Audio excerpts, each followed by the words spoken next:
Hello everybody. स्वागत है आपका आपके अपने यूट्यूब चैनल पे लीगल प्रसाद। हम देख रहे हैं ट्रांसफ़र ऑफ प्रॉपर्टी एक्ट और आज हम देखने वाले हैं section 8 of transfer of property act.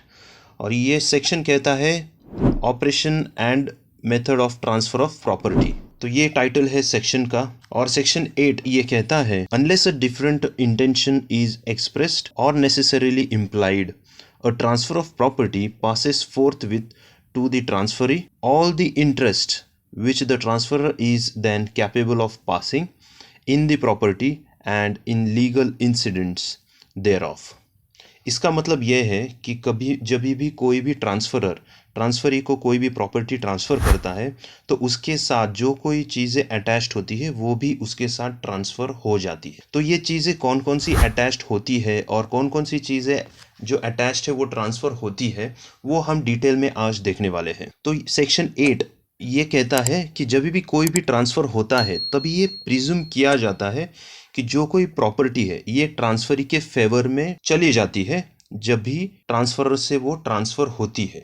मतलब जो कोई इंटरेस्ट है ट्रांसफरर के वो सभी इंटरेस्ट ट्रांसफरी के फेवर में चले जाते हैं या सभी इंटरेस्ट ट्रांसफरी को मिल जाते हैं। आइए इसी के रिलेटेड एक केस लॉ देख लेते हैं। केस था प्रभात कुमार बहेरा वर्सेस तबारा खातून। 1978 का केस है। ये केस में ये ऑब्जर्व किया गया था कि जब भी ये प्रॉपर्टी ट्रांसफ़र होता है उसके साथ इंटरेस्ट और लीगल इंसिडेंट्स दोनों भी ट्रांसफ़र हो जाते हैं। तो ये जो एक्चुअल में जो ट्रांसफ़र होता है, क्या क्या चीज़ें ट्रांसफ़र होती है। सबसे पहले है राइट्स जो है ट्रांसफरर के वो ट्रांसफरी को ट्रांसफ़र हो जाते हैं। उसके साथ जो कोई इंटरेस्ट है ट्रांसफरर के वो भी ट्रांसफरी को पास हो जाते हैं और लीगल इंसिडेंट्स जो है वो भी ट्रांसफ़र हो जाते हैं। तो जैसा कि हमने पहले देखा था जो कोई राइट्स है या इंटरेस्ट है वो सभी ट्रांसफ़र हो जाते हैं और उसके साथ लीगल इंटरेस्ट या लीगल इंसिडेंट्स भी ट्रांसफ़र होता है। लीगल इंसिडेंट जो है वो आगे हम एक्सप्लेन करने ही वाले हैं, लेकिन मैं आपको एक आइडिया दे देता हूँ।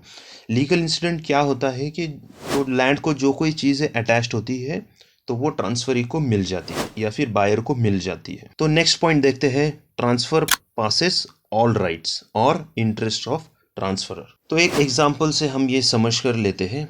मान लो एक प्लॉट है ए का और उसने बी को वो प्लॉट सेल किया है।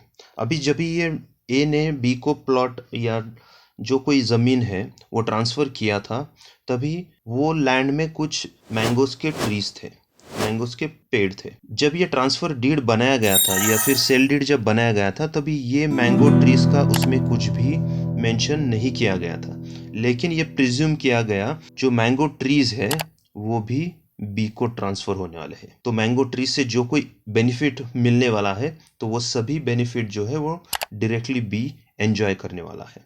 तो ये होता है transfer passes all rights to the transferee. एक केस लॉ भी है इस पर, municipal corporation Jodhpur versus Rajendra Bhandari 2001। ये केस में क्या हुआ था, एक पर्सन था जिसने एक लैंड परचेस किया था, एक प्राइवेट सिटीजन से ये लैंड परचेस किया था। तो जब ये लैंड परचेस किया तो वो सिटीजन का या फिर वो पर्सन का जो कोई राइट्स है वो भी ट्रांसफ़र हो गया था दूसरे पर्सन के पास। इसी का मतलब ये हुआ कि जो परचेसर है उसको सभी राइट्स ट्रांसफ़र होने वाले हैं जो कि सेक्शन 8 में कवर किए हैं और सेक्शन 55 में कवर किए हैं ट्रांसफ़र ऑफ प्रॉपर्टी एक्ट के। तो ये सभी राइट्स उसको ये ट्रांसफ़र होने वाले हैं। Therefore no conversion charges can be demanded by the government. तो बेसिकली ये केस में क्या हुआ था कि जो पर्सन है उसने जब लैंड खरीदा था तो उसको उसमें रिनोवेशन करना था या कुछ इंफ्रास्ट्रक्चर बिल्ड करना था। तो उसने म्युनिसिपल कॉरपोरेशन के पास ग्रांट मांगा है या फिर परमिशन मांगी है, तो म्युनिसिपल कॉरपोरेशन ने उसको ग्रांट दे दिया।